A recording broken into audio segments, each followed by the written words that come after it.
Hello friends, कैसे हो आप सभी। उम्मीद करता हूँ शानदार होंगे, जबरदस्त होंगे। तो मैं अजय कुमार आपकी सेवा में आज फिर से प्रेजेंट हूँ और आप सभी का, आप ही के परिवार मैथ्स एलिवेशन पर हार्दिक स्वागत करता हूं और अभिनंदन करता हूं और आशा करता हूं कि आप सभी स्वस्थ होंगे और अपने अपने जो एग्जाम आने वाले हैं, ठीक है, कुछ ही दिनों में, बस कुछ चंद दिनों में, ठीक है, उनकी बहुत बेहतरीन तरीके से तैयारी कर रहे होंगे। दिन रात एक कर रखा होगा आप सभी ने।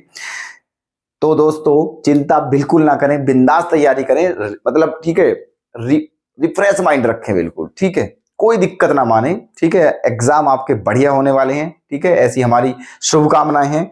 हमारा आपके लिए जो है आशीर्वाद समझ लीजिए, शुभकामनाएं समझ लीजिए, जो आप समझो, ठीक है। हम ईश्वर से प्रार्थना कर रहे हैं, करते थे और करते रहेंगे कि आप सभी का भविष्य इतना उज्जवल हो, इतना उज्जवल हो कि बस उज्जवल वर्ड ही छोटा पड़ जाए। चलिए शुरुआत करते हैं। आज का क्वेश्चन बेहतरीन क्वेश्चन है, अभी तक नहीं आया है लेकिन आने के बहुत चांस है और 4 मार्क्स का क्वेश्चन है। 4 मार्क्स में बिल्कुल आएगा, 4 मार्क्स से कम नहीं आएगा, ठीक है। ज्यादा हो सकता है लेकिन 4 से कम नहीं होगा, ठीक है। तो चलें, आ जाइए। क्वेश्चन आपके सामने लिखा हुआ है। बहुत ज्यादा टफ नहीं है क्वेश्चन, सिंपल सा है। वैसे देखिए, maximise the function z equals to इतना सब्जेक्ट टू द कॉन्स्टेंट्स इतना इतना इतना एंड इतना, ठीक है। आप समझ चुके होंगे कि क्वेश्चन में करना क्या है। इसमें ये जो ऑब्जेक्टिव फंक्शन z दिया हुआ है आपको, इसको मैक्सिमाइज करना है, मतलब इसकी मैक्सिमम वैल्यू बतानी है। कॉन्स्टेंट्स आपके ये गिवन है, ठीक है। ये दो, ये भी लाइन है, ये भी लाइन है, ये आप सभी जानते हो। x ग्रेटर देन और y greater than equals to 0 का मीन क्या होता है, फर्स्ट क्वाड्रेंट में है, ठीक है। किसमें है, फर्स्ट क्वाड्रेंट में, ठीक है। अच्छा जी, तो अब देखिए क्या करते हैं, बिल्कुल पॉइंट पे आते हैं, टू द पॉइंट, ठीक है, टू द पॉइंट। इसका करते हैं सॉल्यूशन। सबसे पहले क्या करते हैं, ये जो कांस्टेंट्स होते हैं इनको किस फॉर्म में लिखते हैं, लीनियर इक्वेशन में, ठीक है। लाइन बनाते हैं इनकी, ठीक है। तो क्या लिख सकते हैं इसको हम, x equals to 3 equation 1, y equals to 2 equation 2। कोई दिक्कत है यहां तक, ठीक है। इनको लिखने की कोई आवश्यकता नहीं है, केवल 2 ही इक्वेशन है, सिंपल सी है, ठीक है। अच्छा, तो इनके सबसे पहले क्या करते हैं हम, इक्वेशन जो कांस्टेंट्स होते हैं उन्हें लाइन की फॉर्म में लिख देते हैं, उसके बाद पॉइंट्स निकालते हैं। अब यहां पर पॉइंट्स निकालने की गुंजाइश ही खत्म हो चुकी है। क्यों, क्योंकि ये बिल्कुल लाइन है, x इक्वल टू 3, सीधा सीधा लाइन ऐसी ड्रॉ हो जाएंगी। यहां पर पॉइंट्स क्या निकालोगे, बस इन्हें ओरिजिन पर और चेक कर लेते हैं, ठीक है। ओरिजिन पर और चेक कर लेते हैं, एट ओरिजिन यहां पर। तो जब 0 पुट करेंगे हम यहां पर, तो ये क्या हो जाएगा, 0 ऐसे हो जाएगा ये। अब क्या 0 3 से इक्वल है, नहीं है। क्या 0 3 से छोटा है, बिल्कुल है। तो ये आपका ओरिजिन पर क्या हो जाएगा, ट्रू, T फॉर ट्रू। यहां पर भी ऐसे ही देख लेते हैं, यहां पर ये भी क्या है आपका 0, ठीक है। ये भी आपका ओरिजिन पर क्या है, ट्रू है। क्यों, क्योंकि 0 2 के इक्वल नहीं होता है, बट 0 2 से छोटा जरूर होता है, ठीक है। तो इसका मतलब ये दोनों लाइन ओरिजिन पर आपकी ट्रू हैं, ओके। तो अब सीधा क्या करना है, हमें ग्राफ ड्रॉ करना है, सीधा ग्राफ ड्रॉ करना है, सीधा, ठीक है। देखिएगा बहुत ध्यान से,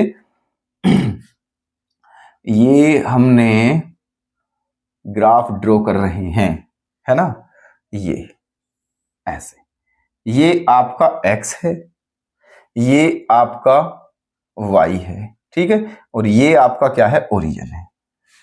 कोई दिक्कत यहां तक, ठीक है, ऐसे।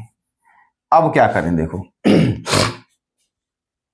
पहली लाइन क्या है, x equal to 3, x equal to 3, है ना। अच्छा, तो x इक्वल टू 3 कहां मानते हैं, है ना, x इक्वल टू 3 कहां मानते हैं। चलिए देखो, कपड़ा देना, वो वाला, दूसरा वाला, x इक्वल टू 3 कहां मानते हैं, मार्कर में ज्यादा इंक हो गई है, वो वाला दूसरा वाला कपड़ा देना है, वो वाला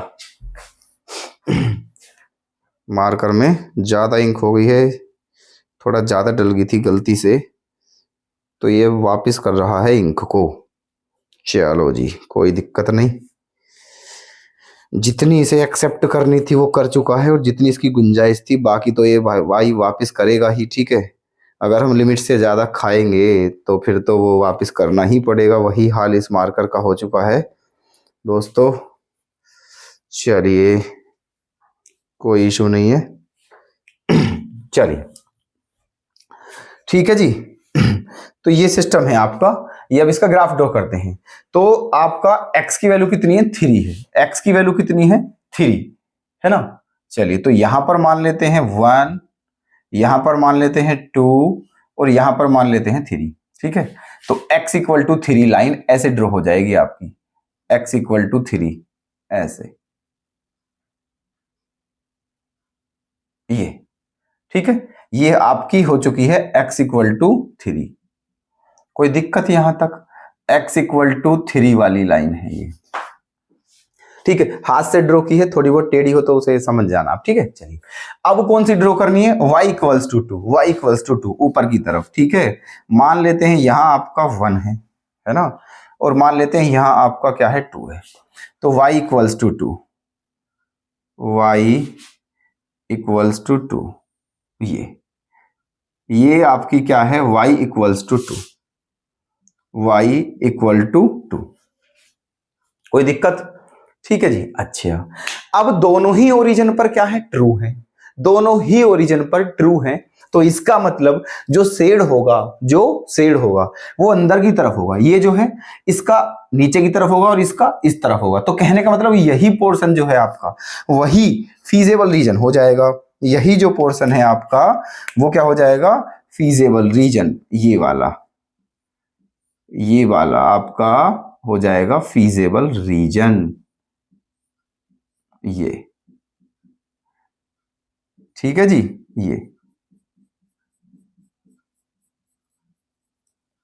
ये फीजेबल रीजन है आपका।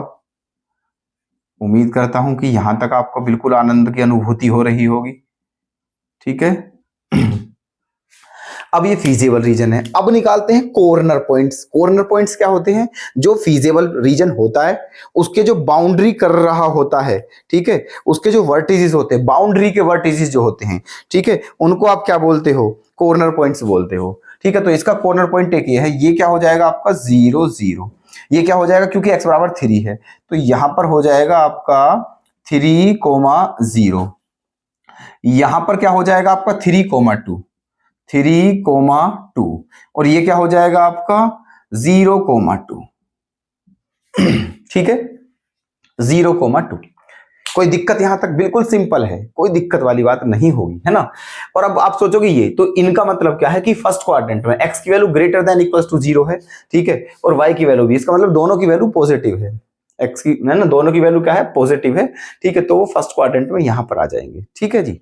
चलिए अब हमारे 4 कॉर्नर पॉइंट है, ठीक है, फीजेबल रीजन के। अब इन चारों पर हम वैल्यू निकालते हैं किसकी? ऑब्जेक्टिव फंक्शन की। फिर जो मैक्सिमम होगी वही आंसर हो जाएगा। ठीक है, निकालते हैं, चलो 1 बाय 1 करके, है ना। नंबर फर्स्ट जेड की वैल्यू निकालते हैं किस पर? 0 0 पर, 0 0 पर। ठीक है, तो क्या हो जाएगा? 0 + 0 = 0। नंबर 2 z की वैल्यू निकालते हैं किस पर? 3,0 पर, 3,0 पर।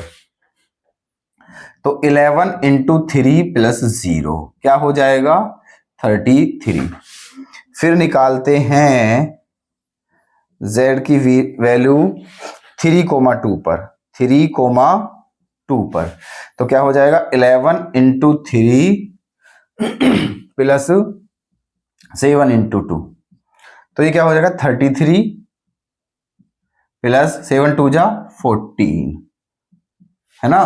तो क्या हो गया है? 47। ठीक है, फिर निकालते हैं z की वैल्यू किस पर? 0,2 पर।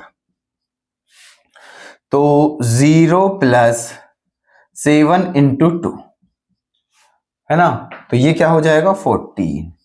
ठीक है, सारी वैल्यू निकालनी है जितनी भी पॉसिबल हो सकती थी, केवल 4 वैल्यू ही पॉसिबल हो सकती है क्योंकि कॉर्नर पॉइंट ही 4 हैं आपके। ठीक है, यहां तक कोई समस्या तो नहीं है आपको किसी को? नहीं है, बहुत बढ़िया। ठीक है, अब देखिए इनमें से आंसर हमारा बताना है। ठीक है, पूछा क्या था? मैक्सिमाइज करना है, मैक्सिमम वैल्यू बतानी है। तो अब क्या हमें इतनी भी नहीं पता है कि इनमें से मैक्सिमम क्या है? ठीक है, 4 वैल्यूज हैं हमारे पास, एक 0 है, एक 33 है, एक 47 है और एक 14 है। ठीक है, कोई भी बता देगा कि 47 ही मैक्सिमम वैल्यू है, यही आपका क्या हो जाएगा? आंसर। ठीक है, maximum value of z equals to 47। ठीक है, किस पर? At the point